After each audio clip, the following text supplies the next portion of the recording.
ಕರ್ನಾಟಕ ರಾಜ್ಯ ರಸ್ತೆ ಸಾರಿಗೆ ನಿಗಮದ ಸುಬ್ರಹ್ಮಣ್ಯ ಬಸ್ ನಿಲ್ದಾಣದಿಂದ ಬೆಳಿಗ್ಗೆ ಹಾಗೂ ಸಂಜೆಯ ಸಮಯ ಬಸ್ಸಿನ ವ್ಯವಸ್ಥೆ ಸರಿಯಾಗಿ ಇಲ್ಲದೆ ಇರುವುದರಿಂದ ವಿದ್ಯಾರ್ಥಿಗಳು ತೀವ್ರ ತೊಂದರೆ ಅನುಭವಿಸುತ್ತಿದ್ದು ಕೂಡಲೇ ಬಸ್ಸಿನ ವ್ಯವಸ್ಥೆ ಸರಿಪಡಿಸಬೇಕಾಗಿ ಕೆಎಸ್ಎಸ್ ಕಾಲೇಜಿನ ವಿದ್ಯಾರ್ಥಿಗಳು ಕೆಎಸ್ಆರ್ಟಿಸಿ ಬಸ್ ನಿಲ್ದಾಣದ ಎದುರು ಬೃಹತ್ ಪ್ರತಿಭಟನೆ ನಡೆಸಿದರು. ಕೆಎಸ್ಎಸ್ ಕಾಲೇಜಿನಿಂದ ಕಾಲ್ನಡಿಗೆಯ ಮೂಲಕ ಹೊರಟ ವಿದ್ಯಾರ್ಥಿಗಳ ಜಾಥಾವು ಮುಖ್ಯ ರಸ್ತೆಯಲ್ಲಿ ಘೋಷಣೆಗಳನ್ನು ಕೂಗುತ್ತಾ ಕೆಎಸ್ಆರ್ಟಿಸಿ ನಿಲ್ದಾಣದವರೆಗೆ ಆಗಮಿಸಿ ಪ್ರತಿಭಟನೆಯಲ್ಲಿ ತೊಡಗಿದ್ರು. ಅಲ್ಲಿ ವಿದ್ಯಾರ್ಥಿಗಳನ್ನು ಉದ್ದೇಶಿಸಿ ಎಬಿವಿಪಿ ಕಾರ್ಯಕರ್ತರು ಹಾಗೂ ವಿದ್ಯಾರ್ಥಿಗಳು ಮಾತನಾಡಿದರು. ಅಷ್ಟೊತ್ತಿಗೆ ಅಲ್ಲಿಗೆ ಆಗಮಿಸಿದ ಸುಬ್ರಹ್ಮಣ್ಯ ಬಸ್ ನಿಲ್ದಾಣದ ಸಂಚಾರ ನಿಯಂತ್ರಣ ಅಧಿಕಾರಿಗಳಾದ ಬಾಬು ಹಾಗೂ ರಾಮಚಂದ್ರ ಅವರು ಪ್ರತಿಭಟನಾಕಾರ ವಿದ್ಯಾರ್ಥಿಗಳೊಂದಿಗೆ ಮಾತನಾಡಿದರು. ಆರಂಭದಲ್ಲಿ ವಿದ್ಯಾರ್ಥಿಗಳು ಕಾಲೇಜಿಗೆ ಬಂದು ಹೋಗಲು ಇದ್ದಂತಹ ಬಸ್ಸಿನ ಅವ್ಯವಸ್ಥೆಯ ಬಗ್ಗೆ ವಿವರಿಸಿದರು. ಅಲ್ಲದೆ ಈ ಹಿಂದೆ ಎಷ್ಟೇ ಮನವಿ ಸಲ್ಲಿಸಿದರೂ ಏನೂ ಪ್ರಯೋಜನವಾಗಿಲ್ಲ. ಬೆಳಿಗ್ಗೆ ಕಾಲೇಜಿಗೆ ಬರಲು ಹಾಗೂ ಸಂಜೆ ಮನೆಗೆ ತಲುಪಲು ತುಂಬಾ ತೊಂದರೆಯಾಗುತ್ತಿದೆ.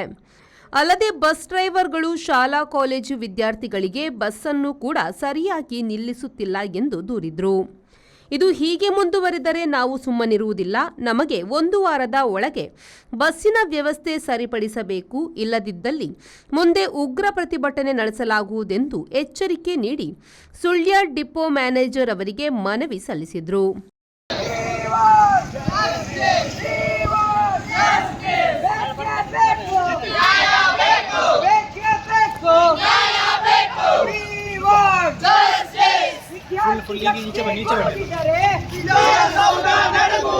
ವಿದ್ಯಾರ್ಥಿ ಶಕ್ತಿ ಗುಡುಗಿದರೆ ವಿಧಾನಸೌಧ ನಡುಗುವುದು. ಭಾರತ್ ಮಾತಾ ಕಿ ಜೈ, ಭಾರತ್ ಮಾತಾ ಕಿ ಜೈ.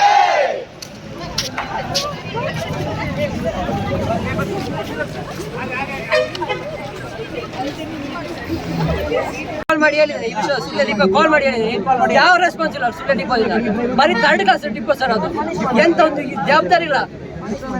ಹೇಳಿದ್ರೆ ಏನು ರೆಸ್ಪಾನ್ಸ್ ಕೊಡಲ್ಲ ಅವರು. ನೀವು ಇನ್ನೊಂದ್ಸಲ MLA ಹೇಳಿ ಎಷ್ಟು ಸಲ ಹೇಳ್ತಾರೆ. ನಾವು ವರ್ಷ ಇಡೀ 3 ವರ್ಷ ಇದನ್ನೇ ಮಾಡ್ತಿದ್ದೇವೆ ಸರ್, ಹೇಳ್ಕೊಂಡೇ ಬರ್ತಿದ್ದೇವೆ. ನಾವು 3 ವರ್ಷದಿಂದ ಸರ್, ನಮ್ಮ ಸೀನಿಯರ್ಸ್ ಮಾಡಿದ್ದಾರೆ, ಅವರ ಸೀನಿಯರ್ಸ್ ವರ್ಷ ಇಡೀ ಹೋರಾಟ ಮಾಡ್ಕೊಂಡಿರ್ಬೇಕು. ಇವರು ಬಸ್ ಹಾಕುದಿಲ್ಲ, ನಾವು ಅದನ್ನ ನೋಡ್ಕೊಂಡು ಹೋರಾಟ ಮಾಡ್ತಿರ್ಬೇಕು. ಯಾವಾಗ ಬಸ್ ಬರ್ತದೆ ನಮಗೆ? ಒಂದು ನಿಮಿಷ ನೀವೀಗ ಮನವಿ ಸ್ವೀಕರಿಸಿದ ಸುಬ್ರಹ್ಮಣ್ಯ ಬಸ್ ನಿಲ್ದಾಣದ ಸಂಚಾರ ನಿಯಂತ್ರಣ ಅಧಿಕಾರಿ ಬಾಬು ಅವರು ಈ ಕೂಡಲೇ ಶಿಫಾರಸ್ಸುನೊಂದಿಗೆ ಹಾಗೂ ಉನ್ನತ ಅಧಿಕಾರಿಗಳಿಗೆ ವಿದ್ಯಾರ್ಥಿಗಳ ಬಸ್ಸಿನ ಸಮಸ್ಯೆಯನ್ನು ಮನವರಿಕೆ ಮಾಡಿ 2 ವಾರಗಳೊಳಗೆ ಸರಿಪಡಿಸುವುದಾಗಿ ಭರವಸೆ ನೀಡಿದರು.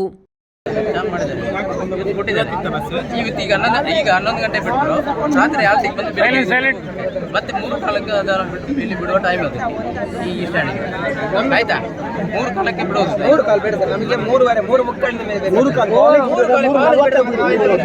ಈಗ ನೋಡಿ, ಒಂದು ಧರ್ಮಸ್ಥಳ ಡಿಪೋದ ಗಾಡಿ ಮಾತ್ರ ಒಂದು ಈಗ ಬರುವುದಿಲ್ಲ, 3 ಕಾಲಕ್ಕೆ ಬಿಡೋದು. ನಂತರ ವಿದ್ಯಾರ್ಥಿಗಳು ಪ್ರತಿಭಟನೆ ಹಿಂತೆಗೆದರು.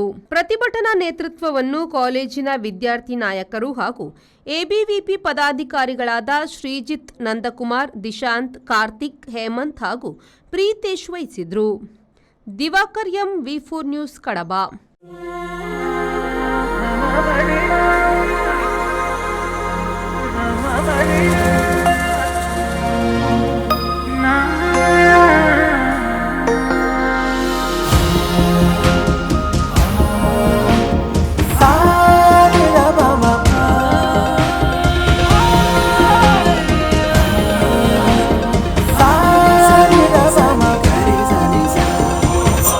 VNR Gold.